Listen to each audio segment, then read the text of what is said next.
Hello friends, good to see you again through this video. Today I wanted to share about the question, are we ready to enter inside the door that God opens for us?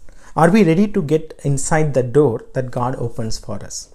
Because most often we pray in our life, right? We ask God to open a door for us because we feel there are a lot of obstacles in our life and we feel there are a lot of dead ends, and we are asking the Lord to open a door for us or give us a breakthrough, give us a deliverance.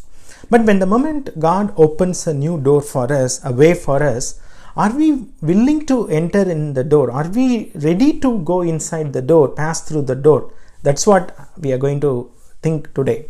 Because most often when God opens a door for us, it is not like something that we thought it has to be, right?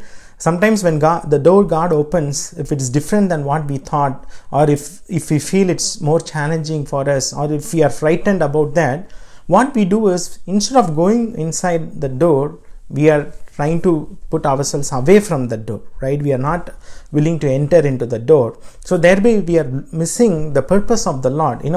God's ultimate objective of opening the door is like cancelled by our own action. So that is what we have to understand today. For example, if you see in Bible, I wanted to quote this one particular verse that says in Revelation chapter 3 verse 8, this is what John writes to the church of Philadelphia, right? So here we see this verse, a very beautiful verse. Behold, I have set an open door in front of you, and nobody can shut that door, says the Lord. So when God opens the door for us, nobody is going to shut, which means the Lord is always going to be there. If any opposition comes or anything, any hurdles that we face inside that door, God is faithful to take care of it, because He says nobody can shut the door. He will always have the door open, and He will be with us until the end. And that's what He promised, that He will never leave us, never forsake us, and He will be there until the end of the age, right? So when God opens the door, we have to have the courage to move forward. For example, in Genesis chapter 12, we see God called Abraham. God set an open door for him, but the door seemed to be like very uncertain for him, right? Because he was asking Abraham to leave his father, leave the place where he is very familiar with, and go to an unknown place where God wants him to go. So it was a lot of there were like a lot of uncertainties, there were security issues for him, but still Abraham chose to walk in that new door that God opened for him. Likewise, we talk about Moses, right? Moses ran away from Egypt. He didn't want to go back to Egypt, and he knew when he goes back to Egypt, he will be killed. So he didn't want to go back to Egypt, but God set up a door for him where he had to go back to Egypt to deliver the Israelites from Pharaoh, right? So again, that was a challenging task for him. So it was not an easy task, or it was not an easy door for him to go through it. If you think about David, for example, when he was anointed by Prophet Samuel, the very next thing that happens in his life is he's facing Goliath now. Goliath looks like an opposition, like a big opposition for him, right? But why God set him up in that kind of a door for him? Because when David faced Goliath and overcame him, what happened? David began to be known throughout the land, right? Everybody began to know about David.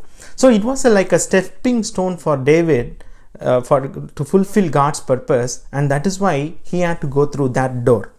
For example, Apostle Paul, we see God opened a door for him where he has to go and preach the gospel to the Gentiles. The very same person who was dead against the gospel, who was dead against the Christians, now he has become one of the pioneer of taking the gospel to the ends of the earth, right? To the Gentiles. So when we see this open doors for all these people, they had challenges, they had uncertainties, they had doubts, there were questions, there were a lot of things that that were not clear for them when they had to go through. But they obeyed and they went through, and they saw the mighty hand of God work in their life. So today, my dear friends, that's the same thing that we also need to understand. Sometimes we hesitate to go through that door that God opens for us, because we fear about uncertainties. We fear what will happen in the future, what kind of consequences that I might have to endure because I'm going through this. But you and I, we have to trust. It is the Lord who created this heaven and earth. He himself has opened the door for us, and he is asking us to go through it, which means he will be there until the very end to lead us and guide us. So be it whether it's a job or whether it's you're waiting for your life partner, or whatever it might be, when God opens the door for you, be strong and courageous. Don't be afraid. Just go inside of the door, because the hand of the Lord is with you, and he will fulfill the purpose for your life, and he will never let you go ashamed. May the Lord bless this word. Let's have a word of prayer and we'll close this. Our dear Heavenly Father, we thank you, Lord. We thank you for this time.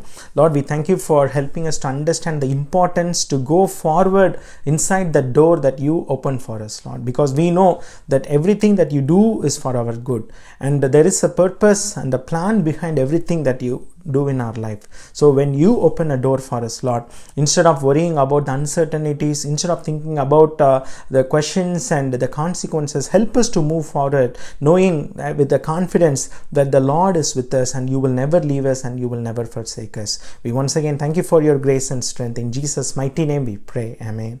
You all have a blessed and a happy day. God bless you.